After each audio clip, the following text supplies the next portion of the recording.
anak, mantu, cucu selalu dalam limpahan rahmat ridha Allah SWT. Panjangkan umurnya, disehatkan badannya, dimudahkan urusannya, dikabulkan hajatnya, semakin dicinta Allah SWT dan Rasulnya. Sayang Allah, disayang Rasulullah, kabulkan segala hajatnya. Para hubabah, para syarifah, para ustazah yang mudah-mudahan semuanya dalam limpahan rahmat ridha Allah SWT, serta semua yang mendengarkan kajian sekalian. Beberapa hari lagi kita sudah akan memasuki tahun baru. Waktu berganti. Akhir kulli syai' akramahullah bihusni khatimati umri. Atau kama qala. Kata beliau, siapa yang suka memuliakan akhir-akhir segala sesuatu, Allah akan memuliakan akhir kehidupannya dengan husnul khotimah. Allah itu menjadikan al-umur bi khawatimiha. Segala urusan tergantung dari bagaimana akhirnya. Kata Nabi kita Muhammad sallallahu alaihi wasallam, al-umur bi khawatimiha. Segala urusan tergantung dari bagaimana akhirnya. Kita punya kehidupan, ini tergantung dari bagaimana akhirnya. Demikian pula dengan keadaan-keadaan kita. Allah SWT menjadikan akhir-akhir segala sesuatu tuh yang paling bagusnya. Kayak makanan aja, kata Nabi Muhammad, al-barakah fil akhir. Berkah adanya di akhirnya. Makanya jangan ninggalin sisa di makanan. Yang paling berkahnya justru ada pada bagian akhirnya. Saudara sekalian saya muliakan, hari nih, sepanjang hari sama sepanjang malam, yang paling bagus bagian akhirnya. Sepanjang hari ini paling bagusnya saat menjelang maghrib, saat sore tuh, jelang-jelang maghrib. Sama waktu paling afdol bahkan dalam sehari semalam adalah bagian terakhir dari waktu malam, thuluthul lailil akhir, sepertiga malam yang terakhir.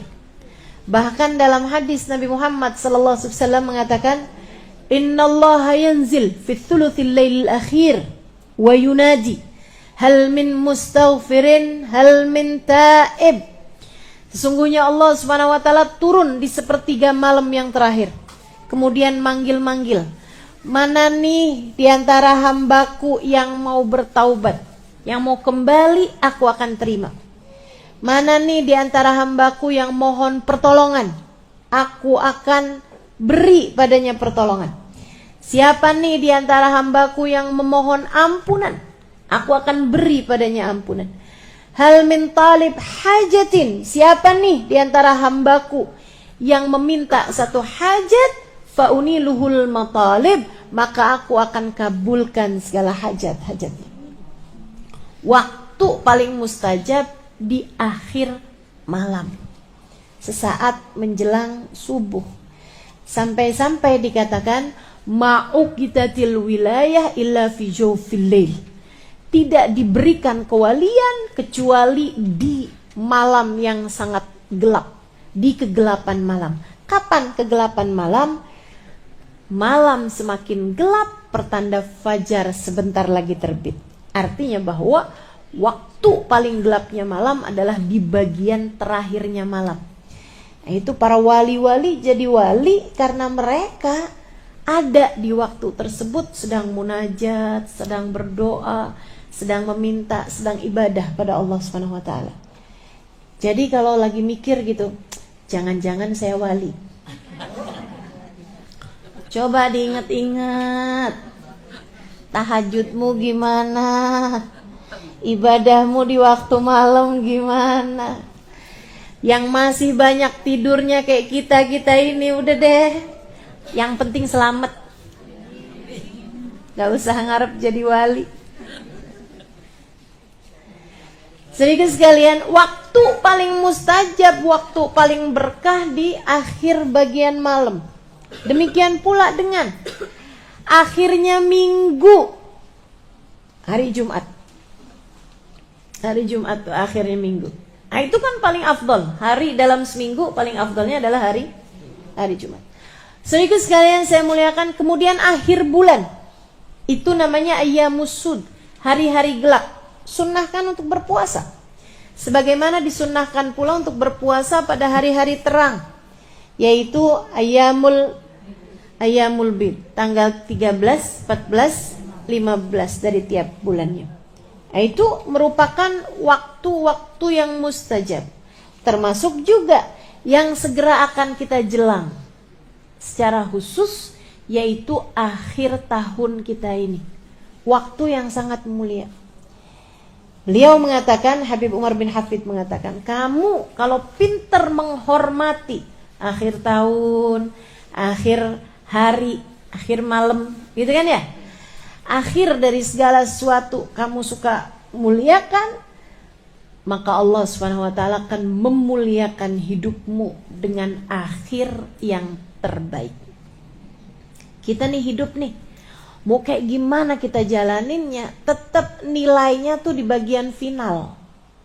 Sama tuh kayak orang lomba mau maraton kah, lomba mau cepet-cepetan setir mobil misalnya, lomba mau cepet-cepetan apapun aja, itu urusannya sama akhir, teman-teman. Gak ada orang ceritanya lomba maraton siapa yang paling cepet jalan di awal, gak ada. Pasti apakah dia nyampe garis finish apa enggak, apakah dia nyampe bagian akhirnya apa enggak. Yang awalnya santai-santai bahkan paling belakang, kalau akhirnya dia sampai di garis finish dalam keadaan paling awal, dia terhitungnya adalah juaranya, pemenangnya. Demikian pula dengan hidup kita. Andai ada orang sepanjang hidup berbuat dosa, kata Nabi kita Muhammad sallallahu alaihi wasallam, "Lau anna imra'an", andai ada seseorang dia ngerjain perbuatan dosa sepanjang hidupnya, kemudian di akhir hidupnya dia bertaubat, di akhir hidupnya dia kembali, kemudian dia diakhiri hidupnya dalam keadaan baik, maka dia akan masuk ke dalam surga Allah SWT. Orang nih kafir sepanjang hidup, begitu akhir kehidupannya masuk Islam, biar kata baru semenit masuk Islamnya, surga akhirnya. Semua tergantung dari gimana akhirnya. Saudara sekalian saya muliakan, namun sebaliknya juga, dan ini yang kita ngeri. Andai ada orang ngerjain taat seumur hidup, tapi akhir kehidupannya dia mengerjakan dosa yang membuat Allah Subhanahu wa taala murka hingga mencabut iman dari dalam hatinya, dia mati su'ul khatimah, maka tak ada jatah darinya dari kesenangan akhiratnya Allah Subhanahu wa taala. Dia hanya akan menjadi salah satu dari calon-calon penghuni api neraka. Semua tergantung dari bagaimana akhirnya. Nah, kita mau menuju akhir kehidupan kita nih. Gak ada loh orang yang jalannya mundur menuju kematian, gak ada. Gak ada orang yang tambah lama, tambah muda tuh gak ada. Emang tambah lama ya tambah tua, teman-teman. Tambah lama, tambah deket mau waktunya mati. Itu udah pasti. Karenanya kalau kepengen akhir kehidupannya dalam keadaan baik, yuk belajar buat memuliakan akhir-akhir segala sesuatu. Salah satunya adalah dengan kita memuliakan akhir tahun kita ini. Sehingga semoga nantinya saat akhir kehidupan kita, Allah memuliakan kita dalam husnul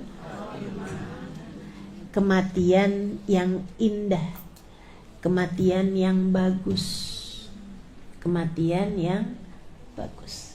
Nah, apa nih yang mesti kita lakukan nih di akhir-akhir tahun semacam ini, teman-teman saudaraku sekalian? Yang paling penting mesti banyak-banyak minta ampunan dari Allah Subhanahu wa taala. Istighfarnya mesti kita perbanyak. Emang dosanya banyak, minta ampunnya kan mesti banyak juga.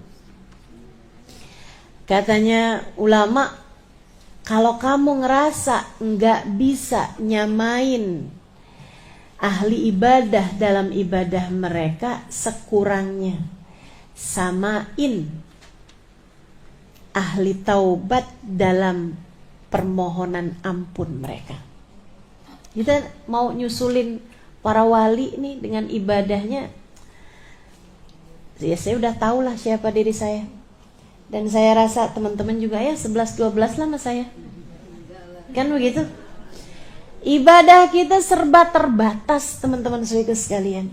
Quran kita terbatas, sholawatan kita terbatas. Ibadah malam kita terbatas, sedekah kita terbatas. Lapar puasa kita terbatas, apalagi jaga hati kita terbatas, apalagi segala macam saya terbatas. Kayaknya yang gak terbatas itu cuma dosa. Dibilang ibadahnya banyak, kayaknya masih sedikit deh. Kalau dibilang ada yang banyak, itu adalah dosa. Saudara sekalian saya muliakan, kita rasanya kayak putus asa buat nyamain ahli ibadah dengan ibadah-ibadah mereka. Kalau saya baca tuh ibadahnya para walinya Allah Subhanahu wa taala, nggak usah yang jauh-jauh teman-teman saudara sekalian. Ibadahnya Hubabah Khadijah binti Syekh Abu Bakar bin Salim, saya temui beliau. Saudara sekalian saya muliakan, waliyah min auliyaillah, seorang perempuan besar yang ketika memandang wajahnya air mata saya tak berhenti bercucuran. Bukan karena wajahnya sangat cantik rupawan, saya bukan, tapi mungkin itu adalah bagian dari apa yang disebutkan oleh Nabi Muhammad SAW ketika ditanya tentang seorang wali itu yang kayak gimana. Kata Nabi Muhammad menjawab, alladzina idza ru'u dzukirallah, orang-orang yang ketika kamu memandang wajahnya mengingatkanmu kepada Allah. Para walinya Allah Subhanahu wa taala. Jalla jalaluhu wa ta'ala azamatuh. Saudariku sekalian saya muliakan, Hubabah Khadijah. Teman saya ada yang nanya, "Hubabah, gimana sih Hubabah? Hubabah nih ibadahnya apa?" Kata beliau, "Nak, saya suka istighfar. Terutama di waktu malam." Kapan Hubabah istighfarnya? Berapa banyak Hubabah istighfarnya? Saya enggak pernah ngitung. Mulai jam berapa Hubabah istighfarnya? Habis selesai sebagian witir, dia bilang salat isya, dia kerjain witir beberapa rakaat. Beliau bilang habis makan malam, mulai itu saya duduk siapin 5 kurma sama air. Dia bilang saya mulai baca istighfar yang beliau baca, astaghfirullah lil mu'minin wal mu'minat. Itu istighfarnya Hubabah Khadijah. Ya Allah, saya mohon ampun untuk semua orang Islam, baik laki-laki maupun yang perempuan. Astaghfirullah lil mu'minin wal mu'minat. Dia bilang saya baca itu nggak saya hitung, sampai saya berasa haus, saya minum air, sampai nanti saya berasa mulai lapar, saya makan, mulai pengen istirahat, saya makan 1 kurma, saya minum airnya, saya baca lagi. Ntar dah kayak berapa lama gitu kan, mulai kering tenggorokannya, minum airnya lagi, makan kurmanya.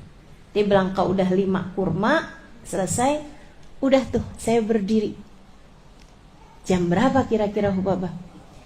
Ketika biasanya dia bilang ketika saya mendengar suara tarhim di masjid di malam besok. Itu ibadah para hamba-hamba Allah Subhanahu wa taala. Jalla jalaluhu ta'ala azamatuh. Teman-teman sekalian saya muliakan, para walinya Allah Subhanahu wa taala, kekasih Allah Subhanahu wa taala, demikian keadaan mereka. Gak usah jauh-jauh. Mungkin Hubabah Khadijah masih agak enggak kelihatan mata gitu. Teman-teman sekalian, Hubabah Nur, teman-teman semua alhamdulillah matanya telah diizinkan Allah memandang wajah wanita mulia itu. Hubabah Nur binti Habib Muhammad bin Abdullah Al-Haddad alaiha ridwanullah. Itu saudaraku sekalian saya muliakan, tiap malam baca ratib. Dulu tuh kalau baca ratib, baca la ilaha illallah itu cuma 40. Lama-lama naik 50, lama-lama naik 100. Lama-lama 500. Sekarang ini udah 1000. Saya baca ratib sama beliau di salah satu perjalanan, nih kok la ilaha illallahnya lama banget. Saya bilang, wah, khalasna. Itu udah selesai nih baca ini. Dia bilang alaf Halimah. Ya Allah Tuhan, alaf banyak benar. Masya Allah. Beliau, saudariku sekalian saya muliakan, ada tuh teman-teman saya ajakin waktu itu bulan Ramadan.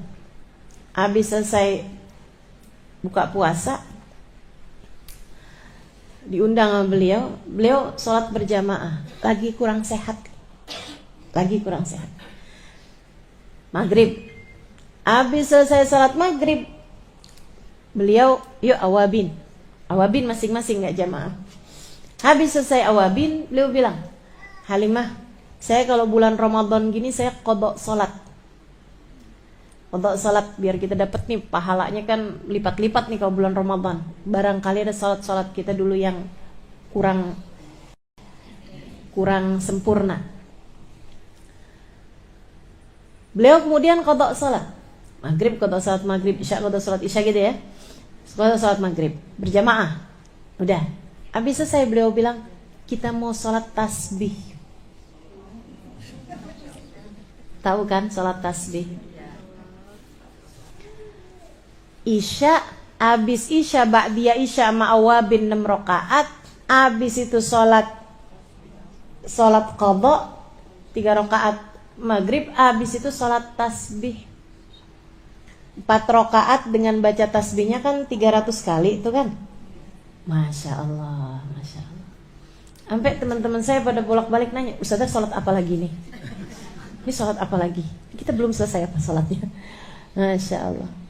Ubabah Nur. Segitunya beliau bilang, saya ini lagi kurang sehat, Halimah doain. Saya bilang nih kita nih dapetin kurang sehatnya Hubabah. Sehatnya kita aja kayak gak nyampe gitu. Gimana kalau beliau pas lagi sehatnya? Subhanallah. Ibadah, teman-teman sekalian, ibadah. Kita gak bisa nih nyamain ibadahnya ahli ibadah. Ya sekurangnya lah kita nyamain istighfarnya, permohonan ampunnya ahli taubat. Biar jangan sampai ibadah banyak kagak, dosa banyak iya tapi gak dapetin ampunan banyak. Biar sekurangnya ibadahnya kurang, dosanya banyak, istighfarnya, permohonan ampunnya juga biar banyak. Insya Allah. Jadi di akhir tahun semacam ini teman-teman sekalian, yuk kita banyak-banyakin istighfar, banyak-banyakin mohon ampun, banyak-banyakin minta pada Allah SWT. Ya Allah ampuni, ya Allah ampuni, ya Allah ampuni. Istighfarnya kita perbanyak. Bangun tidur kita minta ampun, habis selesai sholat kita minta ampun, ya kan? Jalan-jalan banyakin istighfar, sambilan ngapain kita istighfar terus, minta maaf, minta ampun sama Allah SWT. Allahumma anta rabbi wa ana abduk, la ilaha illa anta khalaqtani. Ya Allah, Engkau adalah Tuhanku, aku adalah hambamu. Ya Allah, Engkau telah menciptakan aku. Khalaqtani fa ana abduka wa ana ala ahdika wa wa'dika mastata'tu. Kau telah menciptakan aku, maka semestinya aku menepati janji dan melaksanakan perintah-perintahmu. Tapi ya Allah, abu'u laka bi ni'matika alayya wa abu'u bi dzambi. Kau datang padaku dengan berbagai macam kenikmatan, sementara aku datang padamu dengan bertubi-tubi dosa. Faghfirli fa innahu la yaghfirud dzunuba illa anta. Ampuni aku ya Allah, tak ada yang dapat melakukannya selain Engkau. Perlu banyak ampunan, teman-teman. Kita ini perlu banyak ampunan. Minta ampun, dilebihin dari biasanya di akhir-akhir hari ini, di 10 hari terakhir dari tahun ini. Minta maaf sama orang-orang di sekeliling kita. Bukannya lebaran, Ustazah kemarinan udah. Iya lagi. Terutama kadang nih kita minta maaf sama orang-orang yang jauh sama kita. Teman-teman SD udah segini tua ya, teman-teman pas lagi reunian gitu kan, kita minta maaf sama orang-orang luar sana tuh. Tapi gilirannya orang-orang dekat kita kadang kelupaan. Mesti serius minta maaf sama anak-anaknya. Mesti serius minta maaf sama suami, apalagi yang masih ada orang tua. Mesti serius minta maaf sama orang tua. Kita ridho sama orang tuanya. Mesti serius minta maaf sama yang ada di rumah kita. Kalau ada pembantu rumah tangga, yang paling banyak kita interaksi, yang paling banyak berkemungkinan kita berbuat dosa, ya kan? Semakin jarang ketemu kan semakin jarang mestinya kita berbuat salah sama dia.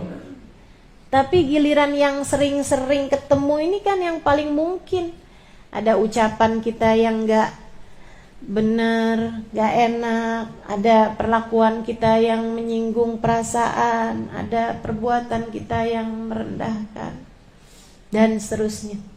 Buat yang pada masih punya suami, penting buat minta halal, minta ridho suaminya. Gak usah nunggu sakit. Pas lagi sakit baru minta maaf. Takutnya mati mendadak. Mati gak pakai sakit kan kapan tuh mau minta maafnya? Mendingan mesti sering-sering aja minta maaf, mesti sering minta ridho. Ini di hari-hari terakhir dari tahun ini nih, pas lagi ada kesempatannya yang enak, minta maaf. Teman-teman saya sekalian, memang sering ketemunya pasti sering banyak salahnya kan? Betul nggak? Jarang-jarang ketemunya ya insya Allah jarang-jarang juga salahnya. Mudah-mudahan Allah ampuni dosa-dosa kita. Ustazah, kalau kita bikin salah sama orang tua, kita bikin salah sama suami, itu antara kita sama dia dosanya? Iya, antara kita sama dia dan antara kita sama Allah. Dua-duanya tuh. Kenapa gitu? Sebab Allah minta kita buat hormat sama mereka. Sebab Allah minta kita buat hormat sama suami kita. Karenanya misalnya nih, kita bikin salah yang suami nggak tahu. Luaran kita ngomongin suami kita, misalnya suami kita nggak denger, nggak tahu. Dosa apa nggak dosa tuh? Dianya kan nggak tahu, dia nggak tahu apa-apa. Jadi sekalian, lain dengan kamu ngambil duit di saku baju dia atau di dompet dia gitu, atau di ATM dia gitu kan. Nah, kalau itu dosa antara kamu sama suami itu udah pasti. Tapi kalau misalnya kita ngerjain dosa yang suami kita nggak tahu, itu dosanya antara kita sama dia aja atau antara kita sama Allah Subhanahu wa taala. Dosa antara kita sama dia karena dianya nggak tahu, nggak dosa kita. Tapi yang lebih besar adalah dosa antara kita sama Allah Subhanahu wa taala. Makanya anak-anak muda nih, terutama yang berumah tangganya masih baru awal-awal gitu kan. Ya saya berharapnya seperti itu, walaupun kadang-kadang orang tua juga suka ada yang genit juga. Malam-malam suaminya udah tidur, dia WhatsAppan sama laki-laki lain, gitu kan? Dia ngeliat, di scroll misalnya, terus dia kirim DM ke laki-laki di luaran sana, ditanggapi, suaminya nggak tahu, betul, suaminya nggak tahu, tapi Allah tahu. Dan Allah Subhanahu wa taala yang memerintahkan kita untuk bisa jaga diri kita, untuk bisa jaga harga diri kita, untuk bisa jaga hati suami kita. Yang minta kita melakukannya adalah Allah Subhanahu wa taala. Maka meskipun suami kita nggak tahu, kita tetap dosa. Karena dosanya bukan hanya urusan antara kita dengan suami, melainkan dosa antara urusan kita dengan Allah Subhanahu wa taala. Jalla jalaluhu ta'ala ta'zamatuh. Karena ya teman-teman sekalian, paling banyak tuh kita punya salah pasti sama orang yang paling banyak kita berinteraksi sama dia. Mesti serius minta maaf. Termasuk ibu-ibu sekalian kepada anak. Kita nih masih punya banyak pemikiran bahwa orang tua tuh gak pernah bikin salah sama anak. Siapa bilang? Siapa bilang? Kayak yang mesti minta maaf tuh anak sama orang tua. Itu iya. Anak mesti minta maaf sama orang tua. Itu iya, betul. Tapi bukan berarti orang tua gak punya salah sama anak. Banyak. Dari kecil kita ngajarin mereka cinta dunia. Apa gak salah tuh? Salah. Kamu nak mesti belajar yang pinter, biar kamu kaya. Nanti kalau kaya kamu dihormati orang. Gitu kan? Kita menanamkan hal yang salah dalam pikiran anak-anak kita, bahwa kemuliaan ada pada bergelimangannya harta, bukan ada pada penilaian Allah Subhanahu wa taala. Nanti kamu sakit loh kalau direndahkan orang. Nanti kamu sengsara kalau dihina orang. Kayak keridhaan orang, persetujuan orang, pandangan orang, segalanya gitu dalam kehidupan anak-anak kita. Kenapa bisa begitu? Orang tuanya yang ngajarin. Dia lupa bahwa kemuliaan manusia ada pada pandangan Allah Subhanahu wa taala. Jangan dikira kamu gak punya salah sama anak-anak kamu. Banyak salah kita. Kurang nanemin cinta kepada Allah, kurang nanemin cinta kepada Rasulullah, kurang nanemin cinta kepada para ulama. Betul gak? Betul. Yang kita tanemin kadang-kadang hal-hal yang kurang-kurang tepat. Saya bicara secara kebanyakan orang ya. Meskipun enggak kok Ustazah, saya mah anak saya luar biasa. Coba kamu ingat-ingat lagi, pasti ada banyak salah-salah kita. Di persidangan Allah Subhanahu wa taala, kalau kamu ditanyain, adakah kira-kira kamu sudah tepat menjawab pertanyaan-pertanyaan Allah Subhanahu wa taala kepadamu? Kalau ditanya, anakmu adalah milikku, anakmu adalah hambaku, apakah kamu sudah mendidik mereka untuk kembali kepadaku? Mau jawab apa coba? Mau jawab apa? Ada banyak di antara kita orang tua yang lebih ngajarin anak untuk hormat pada kita daripada hormat kepada Allah. Ada banyak di antara kita orang tua yang lebih berharap anak kita cinta pada kita, bukan berharap anak kita cinta kepada Nabi Muhammad sallallahu alaihi wasallam lebih daripada kepada siapapun dari manusia. Banyak salah kita mana anak kita. Mesti minta maaf, teman-teman sekalian, mesti minta maaf. Betul bahwa anak juga mesti minta maaf sama orang tua, itu betul, itu udah pasti. Tapi sekali lagi, bukan berarti hanya anak minta maaf sama orang tua, tapi orang tua juga perlu buat turunin ego diri untuk bilang sama anaknya, nak, maafkan Umi, maafkan Mama, maafkan Ibu. Banyak salah Ibu padamu, nak. Ibu gak mau sebut-sebut, tapi banyak salah Ibu padamu. Meskipun tentu tak ada yang lebih menyayangimu daripada ibumu ini, tapi Ibu juga punya banyak salah sama kamu. Maafkan Ibu ya nak ya, maafkan Ibu ya nak. Semoga kita tidak saling menuntut di akhirat nanti ya nak ya. Bilang sama anakmu, saya sudah memaafkanmu. Kalau kamu ada salah sama Ibu, sama Umi, Umi udah memaafkanmu nak, apapun aja salahmu. Nah, kamu gak usah sebut-sebut, semua salahmu ibu udah maafin. Tapi ibu juga minta kamu memaafkan kesalahan ibumu ini. Minta maaf. Minta maaf. Ini di akhir-akhir tahun kayak begini nih. Yuk kita saling. Biar kita masuk tahun baru, mudah-mudahan sehat afiat panjang umur. Kita masuk tahun baru dengan lembaran baru juga. Dengan dosa-dosa yang sudah diampuni Allah Subhanahu wa taala, dengan kesalahan-kesalahan kepada manusia yang juga sudah dimaafkan oleh mereka semuanya. Perbanyak ibadah akhir tahun nih. Perbanyak ibadah. Itu tadi ya, kayak orang lagi lomba maraton. Ini udah semakin dekat garis finish ya, kamu mesti jalannya mesti lebih cepat. Mesti jalannya mesti lebih cepat biar nyampe nih garis finish dalam keadaan sebagai pemenang. Ayo, kemarin-kemarin rada-rada males buat bangun malam, nih digiatin lagi, dirapiin lagi.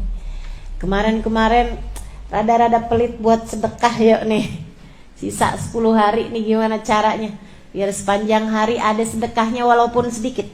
Kata guru kita, guru kita bersama Sayyidil Habib Umar bin Hafid, sedekah itu sedikit tapi dilakukan istiqomah lebih ngaruh daripada sekali sedekah banyak tapi dilakukannya sekali-sekala. Gitu ya. Sebab kebaikan tuh teman-teman saudara sekalian kayak melobangi batu.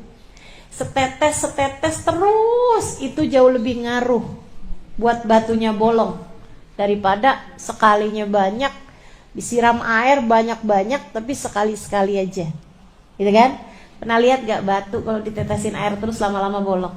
Nah, gitu juga dengan kebaikan, ngaruhnya terhadap kehidupan kita, terhadap hati kita, itu kayak begitu tuh. Biarin kebaikan tuh biar kata sedikit-sedikit tapi terus istiqomah gitu. Apa-apaan tuh terus dikerjain. Zikir abis subuh jangan ditinggalin, wirdul latif. Kan kita tahu tuh. Biar sedikit-sedikit tapi terus kita kerjain, tiap hari kita kerjain. Ada gitu kebaikan-kebaikan yang kita istiqomahkan.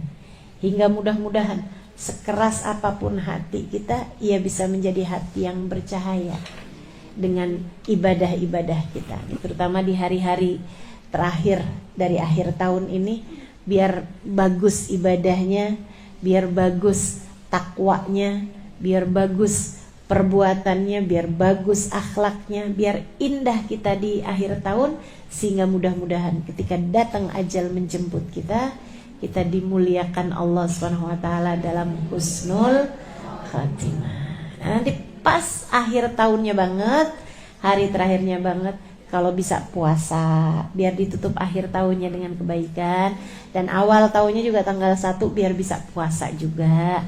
Jadi diawali akhir tahunnya, diawali awal tahunnya dengan kebaikan juga. Kalau bisa itu tadi, sedekahnya biar ada, zikirnya biar jangan tinggal, ibadah malamnya jangan tinggal, sholat sunnahnya jangan tinggal, doanya jangan tinggal. Kebaikan-kebaikan kita, baik kebaikan antara kita dengan Allah SWT ataupun kebaikan kita dengan sesama hamba-hambanya Allah SWT. Kehitung akhir tahun bangetnya itu asar. Karena kalau waktu kita ini kan patokannya sama matahari tuh. Patokannya sama matahari. Jadi pergantian siang ke malam ditandai dengan terbenamnya matahari, masuk tuh. Kemudian tanggal baru atau hari baru.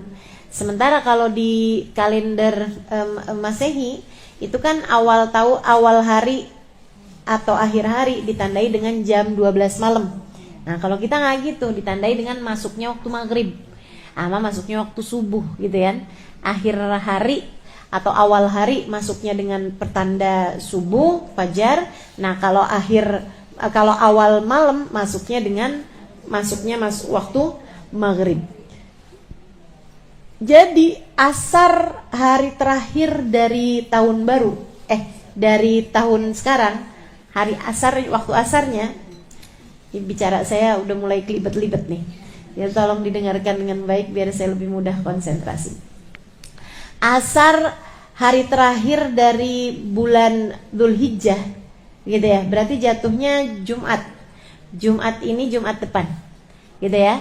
Nah, asarnya, habis asarnya, ini alhamdulillah. Berarti kalau tanggalnya tidak berubah, maksudnya yang saya lihat di kalender itu seperti itu ya. Nanti tinggal lihat-lihat lagi aja. Kalau emang benar hari Jumat, berarti tuh asarnya merupakan hari terakhir dari tahun Hijriyah dan juga hari terakhir dari hari Jumat, gitu ya. Dan itu merupakan waktu yang mustajab untuk berdoa. Sa'ah Fatimiyah disebutnya, jam-jam doanya Sayyidah Fatimah Zahra, karena beliau sangat tahu kemuliaan waktu tersebut, habis asar hari Jumat. Jadi double kemuliaannya untuk Jumat ini, Jumat depan ya. Double kemuliaannya, jangan sampai terlewatkan. Kayak yang gak ada bedanya daripada hari-hari yang lain, itu jangan sampai terjadi. Diingetin, dicatat ya, diingetin. Nanti hari Jumat seminggu yang akan datang, Jumat ini Jumat depan, nah itu saudaraku sekalian dimuliakan betul-betul waktunya, terutama ba'da asarnya. Nah itu baca sholawat asar hari Jumat. Allahumma salli ala Sayyidina, Allahumma salli wa sallim ala Sayyidina Muhammadin abdika wa rasulikan nabiyil ummi. Allahumma salli ala Sayyidina Muhammadin abdika wa rasulikan nabiyil ummi wa ala alihi wa sahbihi wa sallim taslima. Dibaca 80 kali pada asar hari Jumat. Nah, terutamanya jangan lewatkan untuk asar terakhir dari tahun Dzulhijjah ini ya, dari tahun 1446 Hijriyah ini. Nah, saudaraku sekalian saya muliakan, kemudian nanti habis asar itu juga, habis selesai kamu baca sholawatnya, dibaca tuh doa akhir tahun. Diawali dengan apa nih Ustazah doa akhir tahunnya? Diawali dengan baca istighfar yang banyak-banyak ya. Boleh terserah bebas itu istighfarnya apa aja. Yang penting kita minta ampun sama Allah Subhanahu wa taala, baru kemudian kita baca doa akhir tahun. Kenapa semestinya diawali dengan istighfar? Karena doanya itu memang minta ampun sama Allah Subhanahu wa taala. Ya Allah, atas segala kesalahan-kesalahanku di sepanjang tahun ini, ya Allah, aku minta ampun padamu. Dan segala kebaikan yang berhasil aku lakukan di tahun ini, ya Allah, jika ada kebaikannya di sisimu, maka terimalah itu ya Allah. Terimalah itu dari kami ya Allah. Nah itu arti dari doa akhir tahun yang ada di kitab-kitab itu ya, di Majmu' Syarif, di Mukhul Ibadah dan seterusnya, kurang lebih semacam itu. Nah kita baca. Kemudian masuk maghribnya, itu berarti sudah masuk awal tahun. Sholat maghrib berjamaah, kemudian ba'diyah maghribnya, kemudian sudah itu kita baca itu doa awal tahunnya. Diawali dengan apa bagusnya? Nah ini ya, diawali dengan apa bagusnya? Ada hadisnya Nabi Muhammad SAW mengatakan Yasin 5 quri'at laha. Surat Yasin itu tergantung niat bacanya membuat apa. Nah, saya sangat menyarankanmu untuk mengawali doanya dengan baca surat Yasin, biar nanti sesudahnya kalau kita berdoa, doa kita lebih mungkin untuk mustajab. Gitu kan ya? Teman-teman saya sekalian, apa tuh arti doanya itu? Artinya adalah kita minta dibantu Allah, ditolong Allah, dibimbing Allah Subhanahu wa taala menjalani tahun ini nih dengan cara yang paling bagus. Biar gampang bikin bagus, biar mudah untuk mengalahkan bisikan setan, dan juga untuk mudah mengalahkan bisikan hawa nafsu kita. Itu arti daripada doa awal tahun yang akan kita baca nantinya di awal tahun ba'da maghrib. Nah, kita minta sama Allah Subhanahu wa taala bimbingannya untuk kita bisa menjalani sepanjang tahun ini dengan cara-cara yang paling Allah inginkan. Insya Allah. Nah, teman-teman sekalian, kama budi'a khutim, katanya para ulama-ulama, kama budi'a khutim, sebagaimana diawali begitu pula ia akan diakhiri. awal tahun itu juga merupakan waktu yang penting. Waktu yang penting buat apa? Buat memperbaharui niat. Jadi kalau ada hal yang harus kamu lakukan, yang semestinya kamu lakukan di awal tahun baru Hijriah adalah dengan perbaharuilah niatmu. Niat apa nih Ustazah? Niat jalanin hidup nih mau buat apa gitu. Niat jalanin hidup kamu nih, sisa hidupnya nih, yang gak tahu sisa berapa tahun lagi, atau bahkan mungkin berapa bulan lagi, atau mungkin berapa minggu lagi, kita gak tahu umur kita ya. Bahkan mungkin berapa hari lagi, kita gak pernah tahu umur kita, teman-teman sekalian. Nah itu penting bagi kita buat memperbaharui niat. Niat kita hidup nih mau buat apa gitu. Kita bilang sama Allah SWT, ya Allah, saya niat hidupku untukmu ya Allah. Kau yang telah menciptakan aku, semestinya aku hidup untukmu ya Allah. Niat sepanjang tahun ini sholatnya biar lebih benar. Kita niat sepanjang tahun ini tidak akan melewatkan malam dari ibadah, walaupun setengah jam, walaupun 1 jam dari waktu malam kita buat ibadah. Kita niat hari-hari kita niat nuntut ilmunya biar lebih bagus, kita niat jalani hidupnya lebih bagus, kita niat memperbaiki hubungan kita sama Allah, kita niat memperbaiki hubungan kita sama Rasulullah. Kita niat, ya Allah, ini waktu yang ke depan ya Allah, saya niatkan untuk lebih dekat dengan kekasihmu Sayyiduna Muhammad sallallahu alaihi wasallam. Kita niat nih tahun ke depan biar lebih bisa ikut dalam kegiatan, dalam dakwahnya para ulama-ulama kita. Hadir, mensukseskan, mendoakan, memperbaiki hubungan kita dengan hamba-hamba yang tercinta di sisi Allah SWT. Niat mau ikut para wali-walinya Allah, niat mau ikut para ulama-ulamanya Allah SWT. Niat mau jadi murid yang baik dari guru-guru kita. Niat mau jadi anak yang baik bagi orang tua kita. Niat mau jadi istri yang lebih baik buat suami kita. Niat mau jadi ibu yang lebih baik buat anak-anak kita. Niat mau jadi nenek yang baik buat cucu-cucu kita. Niatin buat jadi hamba Allah yang lebih solehah di masa yang akan datang.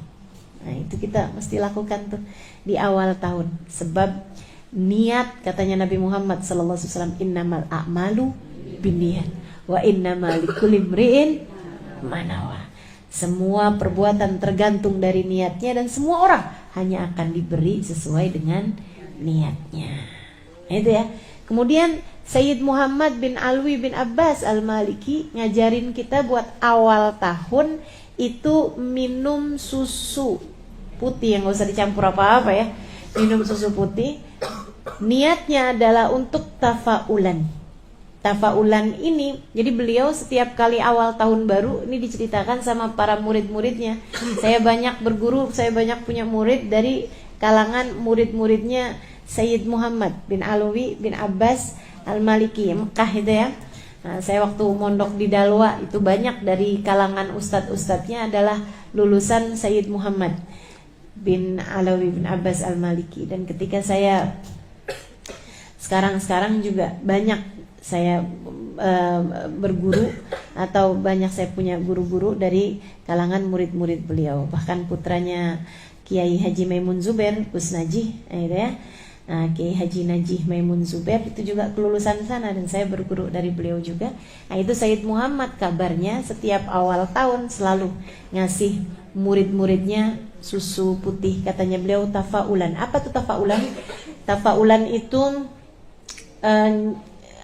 melakukan sesuatu dengan niat agar Allah memberikan dalam hidup kita seperti sesuatu tersebut, gitu ya. Itu namanya tafaulan, kayak menarik sugesti, gitu ya. Husnudzon sama Allah Subhanahu Wa Taala. Sebab katanya Allah kan, ini ala hasabi dhanni abdi bi falyadhunnu bi masya ana inda dhanni abdi bi falyadhunnu bi masya. Sungguhnya aku tergantung persangkaan hambaku padaku, maka silahkan sangka aku dengan persangkaan-persangkaan kalian. Maksudnya kalau kamu kepengen dikasih kebaikan-kebaikan, ya sangka aku akan berbuat kebaikan-kebaikan tersebut gitu. Nah itu ada unsur tafaulannya tuh di situ, bahwa pada malam pertama bulan tahun Hijriah ini, tahun baru ini, kita minum susu putih dengan harapan semoga sepanjang tahun kita Allah jadikan tahun-tahun yang putih, tahun-tahun yang bersih, tahun-tahun yang murni.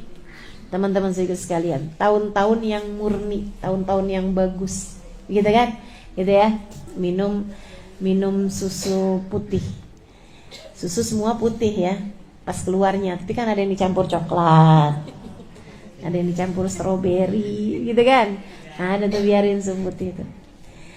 Sedikit sekalian saya muliakan, itu yang akan kita lakukan insya Allah di awal tahun baru, gitu kan ya.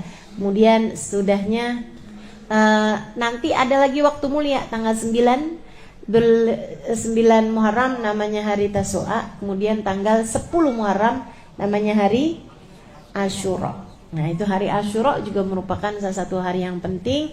Banyakin doa, sebab itu adalah waktu doa mustajab. Puasa jangan tinggalin.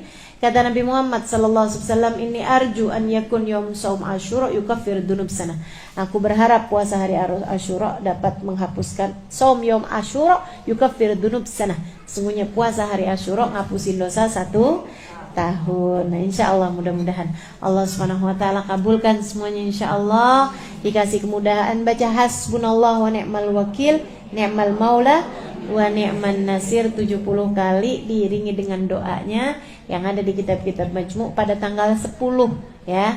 Ini biar pada ingat nih, akhir tahun kita muliakan dengan ibadah nih, terutamanya dari hari-hari ini juga nih, sudah mulai masuk akhir-akhir tahun kan gitu ya. Kemudian pas asar hari terakhirnya banget, nah itu ada doanya yang mudah-mudahan kita bisa kerjain. Kemudian awal tahunnya kita juga baca doa awal tahun seperti yang mana yang tadi telah saya sampaikan. Kemudian di tanggal 9 kita puasa, tanggal 10-nya yang merupakan hari Asyura, amalan-amalan kita perbanyak seperti yang tadi telah saya sampaikan insyaallah, juga termasuk baca hasbunallah wa ni'mal wakil, ni'mal maula wa ni'man nasir pada tanggal 10 Muharram atau disebut dengan nama hari Asyura. Insya Allah, mudah-mudahan Allah mudahkan semuanya insya Allah. Mudah-mudahan Allah bukakan pintu rahmatnya lebar-lebar buat kita sekalian, sehingga kita bisa dapat banyak rahmat Allah, sehingga kita bisa dapat banyak hadiah-hadiah yang Allah Subhanahu Wa Taala bagikan di waktu-waktu yang mulia ini insya Allah. Ala hadhihi niyyah bi kulli niyatin salihah jami'ah syamilah ila hadratin Nabi Muhammad sallallahu alaihi wa alihi wasallam. Al-Fatihah. A'udzu billahi minasyaitonir rajim. Bismillahirrahmanirrahim. Alhamdulillahirabbil alamin.